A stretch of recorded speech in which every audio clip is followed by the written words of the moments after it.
প্ৰদান কৰিব লাগিছিল বা এই সমস্যাটো সমাধান কৰিবৰ কাৰণে দীৰ্ঘম্যাদী পৰিকল্পনা যেনেকৈ গ্ৰহণ কৰিব লাগিছিল তেনেধৰণে আচলতে ব্যৱস্থা লোৱা দেখা পোৱা নাই।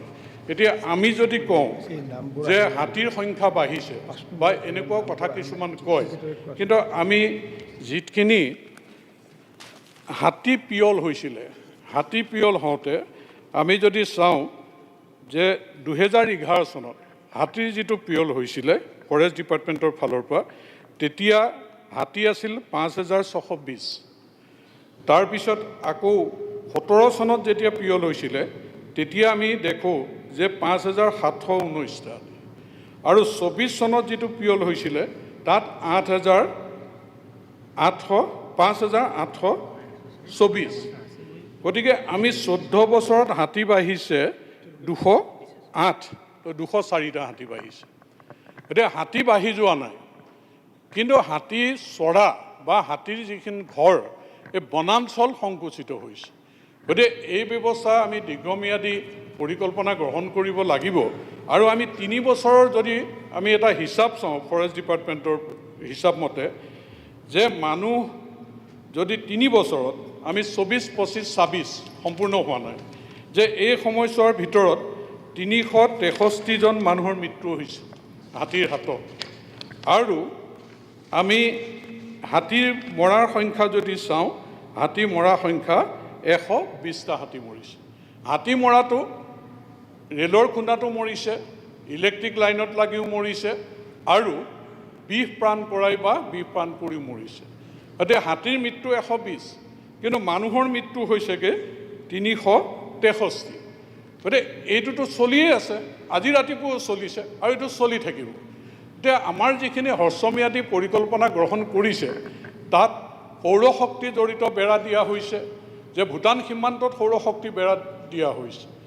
ঠিক তেনেকৈ আমি টৰ্চ লাইট দিছোঁ, আমি খেদিবৰ কাৰণে এটা ফ'ৰ্চ আমি গঠন কৰিছোঁ। সেই ফ'ৰ্চটো আমি যদি চাওঁ আচলতে কিমানখিনি কামত আহিছে। এতিয়া আমি এই ফ'ৰ্চটো ৰেপিড ৰেছপন্স টীম প্ৰতি জিলাত আছে।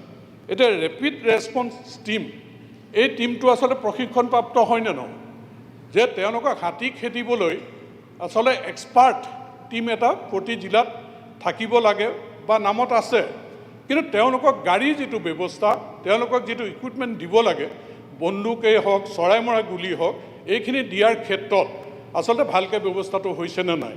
কিন্তু মই জনাত এই যে ৰেপিড ৰেছপন্স টীম, এই টীমটো তেওঁলোকক অকল হাতী খেদাত, আচলতে হাতীৰ যেতিয়া উৎপাত হয়, আজি নলবাৰী জিলাত হাতীৰ উৎপাতটো হৈ আছে, গতিকে ৰেপিড ৰেছপন্স টীমটো যদি আমি এলাৰ্ট কৰি ৰাখোঁ, কিন্তু আমি দেখা পাওঁ যে ৰেপিড এই ৰেছপন্স টীমটো যাৰ ডিউটি নাথাকে তেওঁলোকে ফৰেষ্ট কেম্পাছত আছে, তেওঁলোককে দি পেলাই আচলতে পঠিয়াই দিয়া হয়।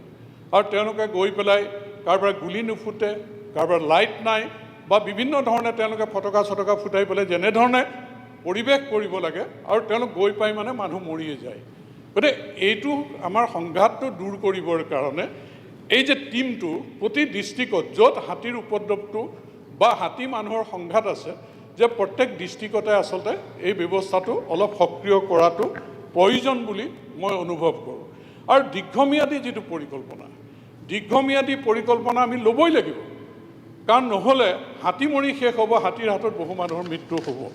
গতিকে দীৰ্ঘম্যাদী পৰিকল্পনাৰ ভিতৰত আমি দেখিছোঁ যে উচ্ছেদটো, যে বনাঞ্চলত হাতীৰ ঘৰখন আমি বেদখল বা হাতীৰ ঘৰখন ভাঙি পেলাই তাত মানুহ সোমাই দিছোঁ।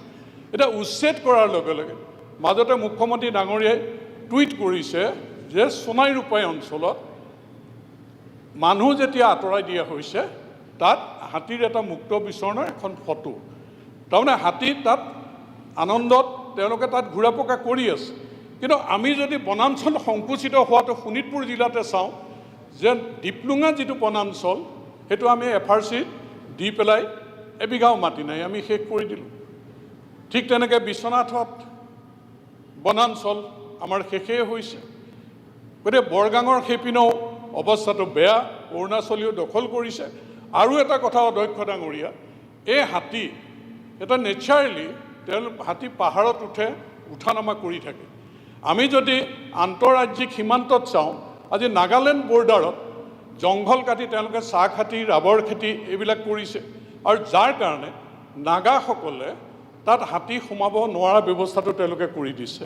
গতিকে এই হাতীখিনি অসমতে চলি থাকিব লাগে, কাৰণ হাতীৰ সংখ্যাটো 5,000 ওপৰত এইখিনি আছে। গতিকে তেওঁলোকে না অৰুণাচল যাব পাৰে, না নাগালেণ্ড যাব পাৰে, না মিজোৰাম যাব পাৰে, না ভূটানত যাব পাৰে। গতিকে এই হাতী চলা ফুৰা জেগাটো আমি আচলতে কেনেকৈ বঢ়াব পাৰোঁ?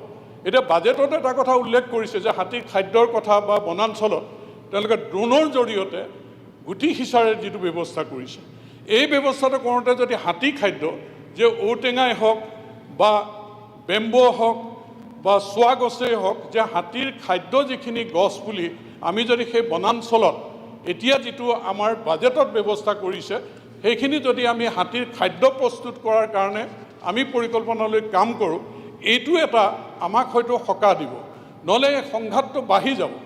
আৰু আমি যিখিনি ৰাষ্ট্ৰীয় উদ্যানতো বেদখল আছে, এতিয়া সোণাই ৰূপাইতো বেদখল আছে।